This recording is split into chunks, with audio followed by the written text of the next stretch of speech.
Bon, pour finir cette série de comparaisons entre des animés japonais et des films en prise de vue réelle, je m'attaque ici au cinéma états-unien. Et oui, vous avez bien entendu le pour finir au début de ma phrase, parce que je me rends de plus en plus compte à quel point créer des ponts culturels est difficile. Mes vidéos restent des sources de portes d'entrée vers le cinéma ou les animés pour ceux qui n'aimaient que l'un ou l'autre, mais je ne me vois pas continuer l'exercice longtemps, je pense que je n'y arriverai pas. Si je continue les vidéos après celle-là, c'est que j'ai trouvé une autre formule.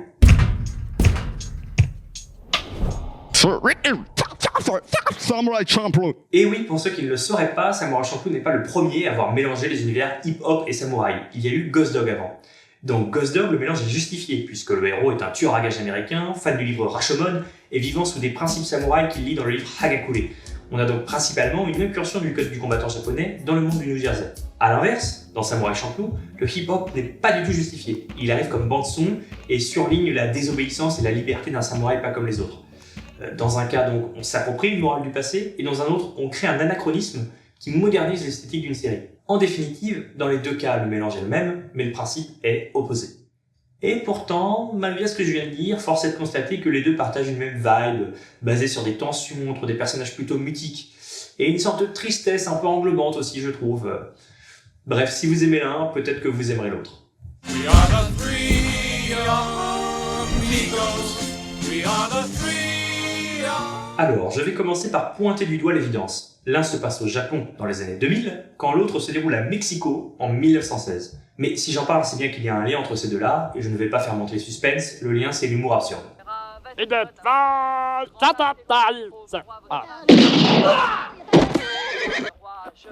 Bravo, tu as tué le chevalier invisible. Alors, il existe beaucoup de films américains à l'humour très con. Bien sûr, les films des As en tête. Si vous n'avez pas vu Les Y a-t-il un flic, quelle chance vous avez, j'aimerais tant les oublier pour les redécouvrir. Et si vous ne le savez pas d'ailleurs, Zaz, c'est un trio de réalisateurs, ça veut dire Zucker, Abraham, Zucker. Alors j'ai choisi le film Trois Amigos à comparer avec Nichijou et pas un film des Zaz, principalement pour parler d'un film un peu moins connu que la série des Yatil, j'avoue. Mais il n'y a pas aucune raison non plus, puisque dans Trois Amigos, il y a, en plus de l'humour con, de l'authentique absurde, c'est-à-dire un humour troublant parce qu'il n'a absolument aucun sens. Pour les As, on est un peu plus du côté du gag, avec des idées ludiques qui surprennent. L'absurde complet est un peu différent en ça qu'il n'a pas de référent, il sort de nulle part. Je vais donner un exemple. La blague qui dit « un homme rentre dans un café et plouf ».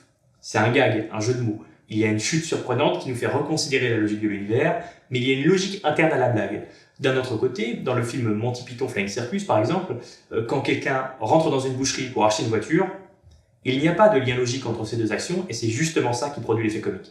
Alors, je précise, il y a beaucoup plus de gags que d'absurde dans Trois Amigos. D'ailleurs, le réalisateur John Landis a bossé avec les As pour leur premier film, donc il y a un lien d'influence entre les deux.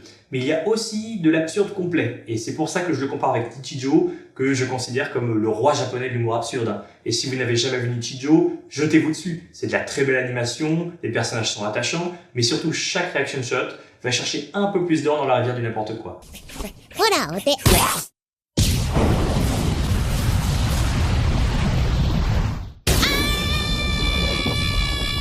À l'inverse de son camarade américain, justement, il y a beaucoup plus d'absurde que de gags dans Nichijou, mais de toute manière, comparer l'humour japonais et l'humour américain est un exercice difficile, j'aurais du mal à trouver une correspondance parfaite.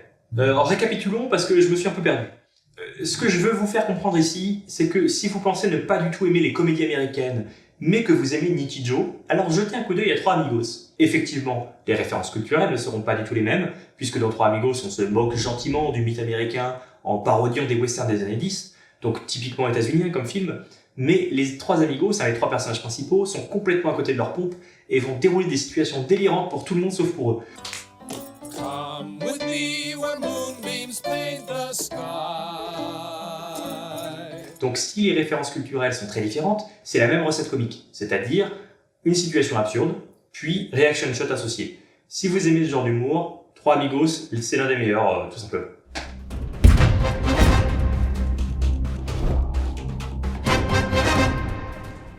La comparaison entre les deux est difficile, parce que Blade Runner est un énorme classique et il y a fort à parier que s'il n'y avait pas eu Blade Runner, il n'y aurait pas eu Psycho-Pass. Mais on peut dire la même chose de presque tous les récits cyberpunk qui ont suivi, donc en disant ça on ne dit pas grand chose à part que Psycho-Pass est une œuvre de science-fiction et qu'il partage avec Blade Runner certains décors de bureaucratie du futur. Bon, la comparaison ne s'arrête pas là, heureusement pour nous, il y a aussi des points communs structurels. puisque, dans les deux cas, nous suivons l'aventure d'exécuteurs d'un département spécial de la police, et c'est durant leur enquête qu'on va être amené à se poser des questions qui vont dépasser la simple déduction pour devenir de la philosophie. Dans Blade Runner, on se pose des questions sur ce qui fait notre humanité, ce qui nous différencie vraiment des réplicants. Dans Psychopathe, on se demande comment peut exister la justice dans un système qui méprise complètement la dignité de la personne humaine et juge les individus en comparant des statistiques. Donc, les thématiques ne sont pas du tout les mêmes, mais si vous aimez les dystopies science-fiction qui font réfléchir sans pour autant négliger l'action, vous avez là deux classiques dans leur domaine, et si vous n'avez pas vu l'un, regardez l'autre. Bon, juste la saison 1 pour Psychopathe, la suite n'est pas nécessaire.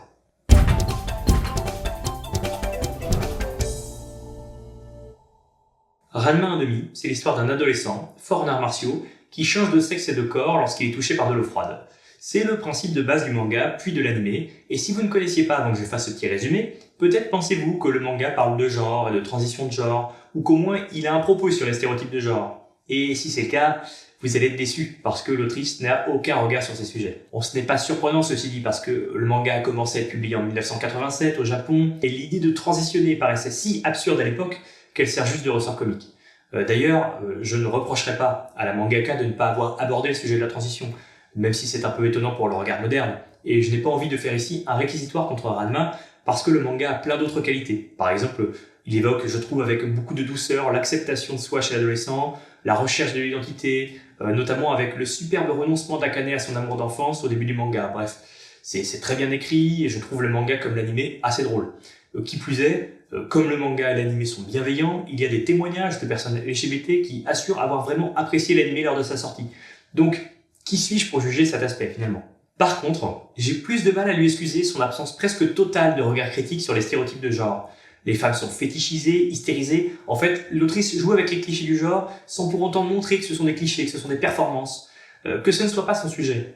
Pourquoi pas, mais qu'il n'y ait aucun recul, ou alors qu'à de rares occasions, qui sont d'ailleurs pas du tout centrales dans l'histoire, c'est dommage, même pour l'époque.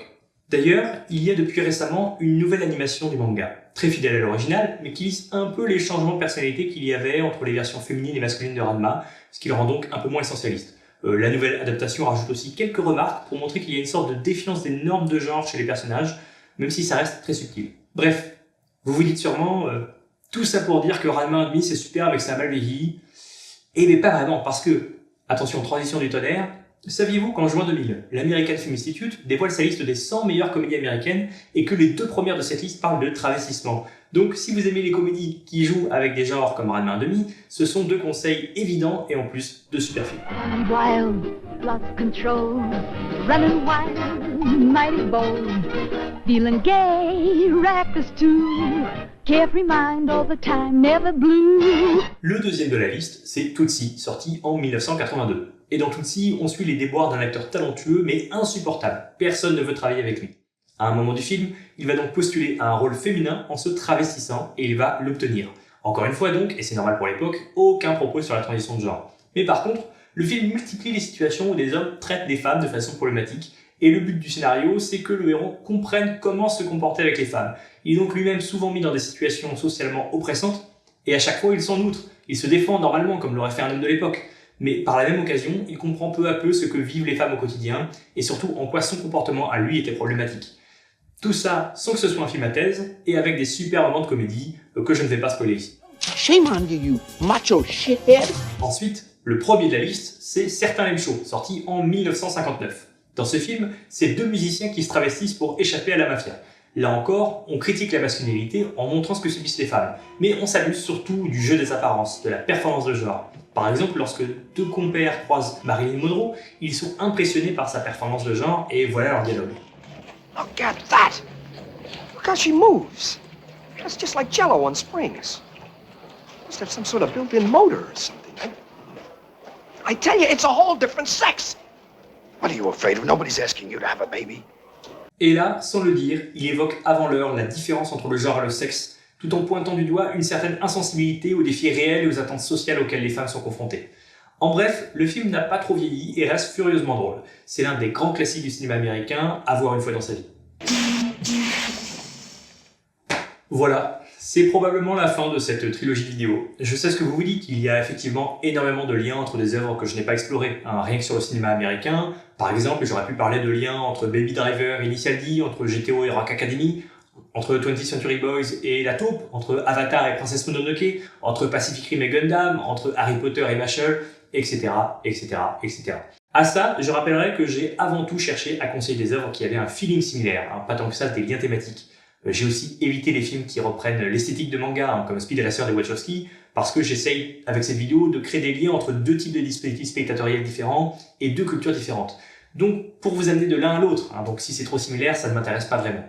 J'évite aussi les ennemis ou les films que je n'aime pas du tout, ou qui ont trop mal vieilli, et qui ne sont donc pas de bonnes portes d'entrée.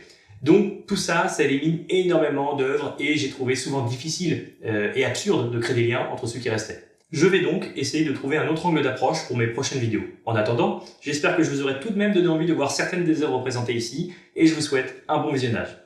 Dear little buttercup, with your eyes so blue.